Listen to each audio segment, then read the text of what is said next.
In 1991, Nintendo believed it had outsmarted Sony, but in reality, it had just created its most dangerous rival. The aftermath of Nintendo's sudden switch to Philips reshaped the entire future of gaming. This is the story of what happened after the breakup. When Nintendo abruptly canceled its partnership with Sony, it scrambled to find a safer, more controllable ally. Philips appeared to be that partner. It's big, friendly, and not a direct competitor in gaming. But the deal would end up producing almost nothing Nintendo wanted. It set off a chain reaction no one expected.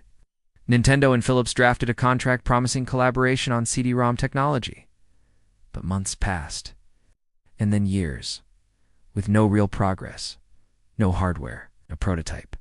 Nothing like Sony's original plan, but hidden inside that contract was a small clause, one that would come back to haunt Nintendo. Philips secured the right to create games using Nintendo characters for its CDI system. It sounded harmless. These were just small side projects, and Nintendo assumed it had creative control. But Philips had very different ideas about what a video game should be. What followed would become legendary, but not in the way Nintendo hoped.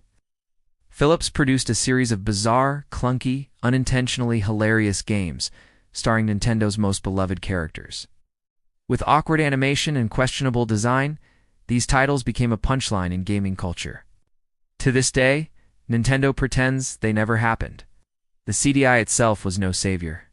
Expensive, underpowered, and confusing, the system struggled from the start. Platform collapsed. Philips left gaming entirely, and the partnership ended with nothing to show for it. Nintendo soon recognized its mistake. The Philips experiment damaged the reputation of its characters and gave Nintendo no advantage.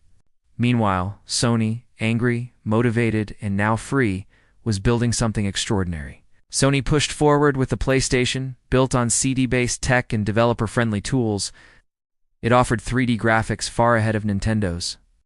Publishers flocked to Sony. Final Fantasy VII, Tekken, Resident Evil, Metal Gear Solid. These weren't just games, they were cultural moments. The PlayStation sold over 100 million units. Nintendo's cartridge-based N64 fell far behind.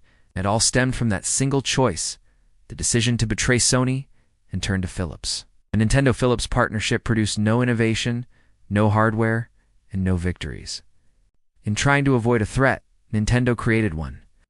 Thanks for watching, and don't forget to like and subscribe. See you in the next video.